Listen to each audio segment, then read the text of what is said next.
Marketing Square. Bienvenue sur Marketing Square, le rendez-vous du growth marketing. Le growth, c'est un marketing qui sort des clous, qui se réinvente, qui se renouvelle. C'est aussi un mindset qui repose sur l'envie de se dépasser, de se détacher de ses opinions une bonne fois pour toutes et d'apprendre en continu. Si tu te reconnais dans cette description, que tu sois débutant ou expert, abonne-toi. Ce podcast va devenir ton meilleur allié. Je suis Caroline Mignot, grosse marketeuse et entrepreneur. Et chaque semaine, je partage sans compter des astuces concrètes, des méthodes actionnables, des idées utiles pour faire grandir ton business et rester à la pointe des nouveautés. Si cet épisode te plaît, tu peux le partager en me taguant ou lui laisser 5 étoiles sur Apple Podcasts. Bonjour à tous et bienvenue dans ce nouvel épisode de Marketing Square. Aujourd'hui, on va parler de qu'est-ce qu'on voit dans son fil d'actualité LinkedIn, qu'est-ce qui définit qu'on voit ou pas les publications d'un utilisateur. Vous avez dû remarquer que parfois, vous voyez tout le temps la même personne ou il y a des gens que vous voyez jamais. Et aujourd'hui, je vais vous expliquer à quoi réagit l'algorithme et quoi faire pour pouvoir voir ou ne plus voir quelqu'un dans votre fil d'actualité. Avant ça, je tenais à remercier Flow Design qui m'a laissé un avis sur Apple Podcast et qui dit des tips et des retours d'expérience d'une grande qualité, très utiles et actionnables pour améliorer ses techniques de gross marketing. Merci beaucoup pour cet avis et on passe tout de suite à l'épisode du jour. Alors, du coup, vous avez dû remarquer qu'il y a des personnes que vous voyez tout le temps et des personnes que vous voyez jamais. Moi, pour le coup, j'avais un peu l'impression que j'avais les mêmes interactions avec deux amis. Il y avait d'un côté Nina et d'un côté Benoît. Et alors, Benoît, je le vois tout le temps, partout. Et Nina, je ne la vois jamais. Alors, je me suis documentée pour savoir en fonction de quoi est-ce que semble réagir l'algorithme dans ce qu'on voit ou ce qu'on ne voit pas dans son fil d'actualité.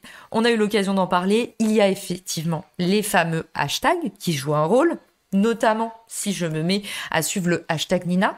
Et puis, il y a aussi d'autres critères et du coup, je voulais vous les transmettre parce que j'ai trouvé du coup des études qui se sont penchées sur la section et qui nous apportent un petit peu plus de concret. Alors, pour être sûr de voir en fait le contenu de quelqu'un, il faut apparemment avoir complété au moins 2 de ces actions que je vais vous citer dans les 8 jours.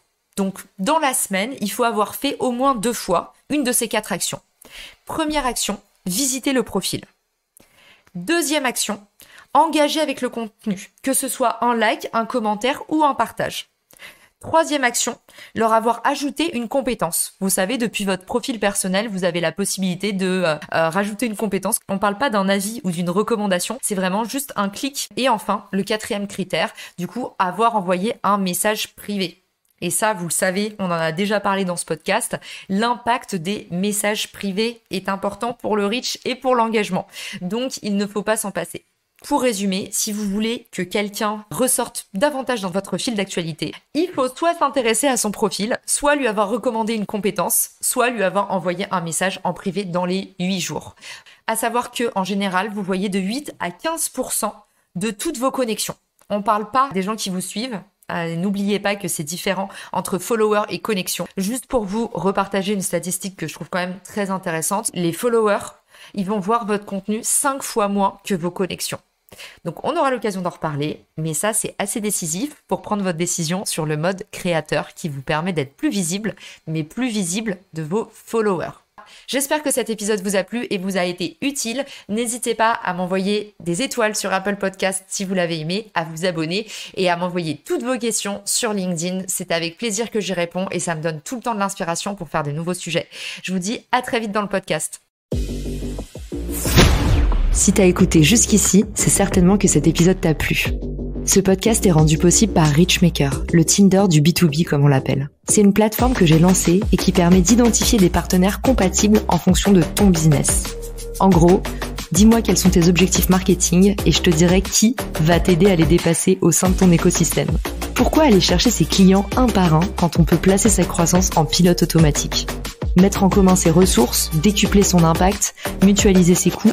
Après 10 ans à travailler en marketing entre New York et Paris, je me suis rendu compte que la pub était devenue un réflexe tristement automatique. Pourquoi est-ce qu'on baserait notre croissance sur des modèles qui nous placent en compétition les uns contre les autres ? Et toujours au profit des mêmes acteurs. Le vivant, qui est quand même notre ancêtre de plusieurs milliards d'années, nous enseigne que ceux qui prospèrent sont pas les plus forts, ce sont ceux qui collaborent le plus.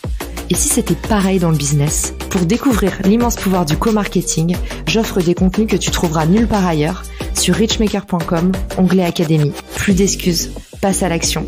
Et à très vite sur Marketing Square, le podcast du gros marketing. Marketing Square.